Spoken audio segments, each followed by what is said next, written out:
That address will be hard to beat. Well, of course, Sir Walter was born on the 15th of August 1771 in this city.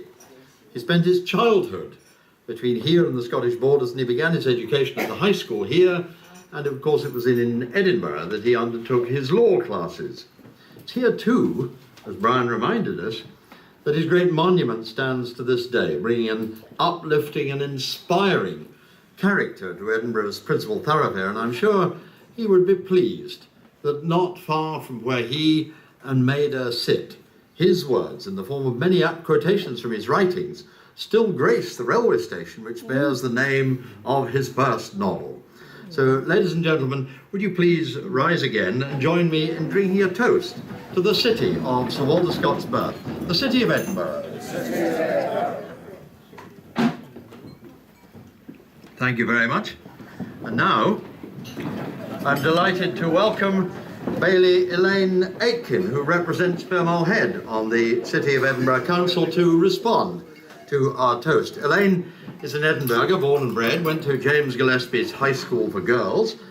Before she became a full-time counsellor, she was a medical scientist at the Scottish Blood Transfusion Service and fundraising manager at Chest, Heart and Stroke Scotland. And on the council, she speaks for the Conservative group on health, social care and housing. She holds the honorary title of Bailie, which nowadays means she supports the Lord Provost in his civic duties, and we're delighted to have you with us tonight. So, ladies and gentlemen, Bailie Elaine Aitken.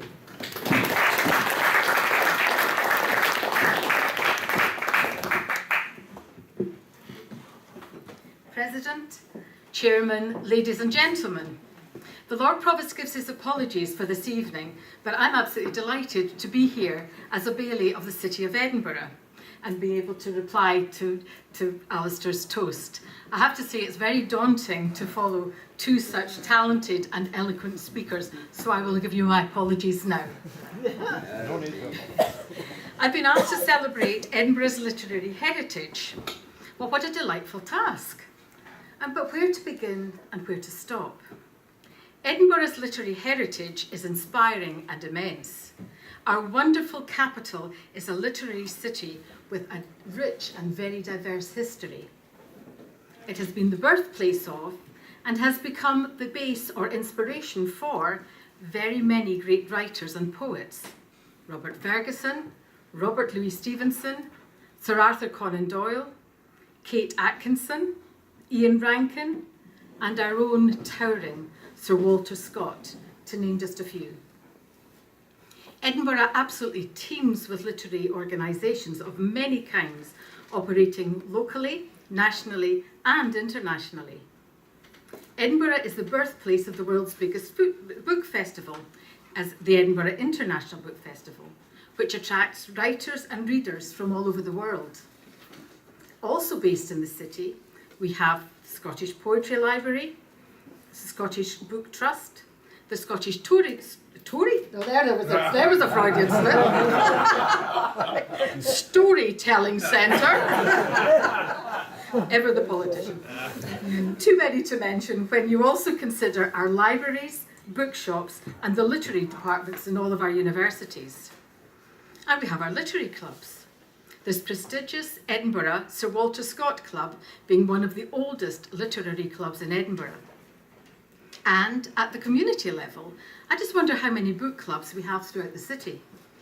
My best guess would be quite a few, inspired in part by Edinburgh's great literary heritage and wealth of literary events in the city.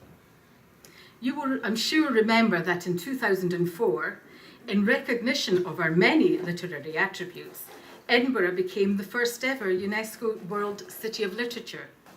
Well, since that time, the City of Literature has spearheaded the UNESCO Creative Cities network of 41 cities globally, and was the first of the now 7 UNESCO cities of literature throughout the world. The profile and vast range of activities supported by many of the city's literary organisations not only help to foster national and international literary tourism, but also promote the fun and the absolute pleasure of reading. Last year marked the 200th anniversary of the publication of Scott's Waverley. One of the events to mark that anniversary was the publication by Edinburgh UNESCO City of Literature Trust, in collaboration with others, of 25,000 copies of a free book, Great Scott, celebrating Sir Walter Scott. And I was privileged to receive one of those books. And the year also saw Waverley Station decorated with quotes from Sir Walter's writing. What a very clever way to catch travellers' attention. Waverley Station, named after Scott's seminal Waverley novel, literally takes on his very words. Many of you here will be very familiar with the City of Edinburgh Council's Writer Museum, which, as you know, is dedicated to Robert Burns, Sir Walter Scott and Robert Louis Stevenson.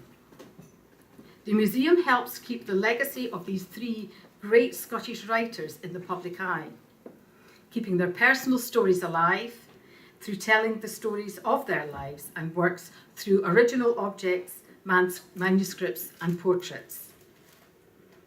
I'm delighted to say that this year is it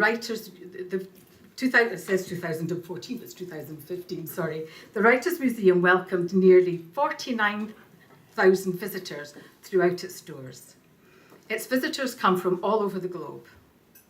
We also have the city's growing national literary monument, Mackers Court, which celebrates Scotland's great Mackers, including Scott, from the 14th century onwards. It reminds passers-by of Scotland's long and distinguished literary heritage and promoting curiosity and interest in others. The Mackers' words are literally in the stones. The City of Edinburgh Council also supports the civic post of Edinburgh Macker, currently occupied with enormous energy and inspiration and to much great effect by the gifted and highly regarded poet Christine de Luca. But what of the tallest monument to a writer in the world? A project is now underway to install a new LED-based lighting system for the Scott Monument. The current lighting scheme no longer functions, and the fittings have been superseded by LED technology in terms of energy efficiency and durability. A lighting design company has been appointed to produce a new design and to oversee the installation of the new fittings. It is hoped that the new scheme will be fully functional by the autumn, when the nights are drawing in again. So keep a watch out for that. We are also planning a refurbishment of the entrance booth to the monument to make it more welcoming and attractive to visitors.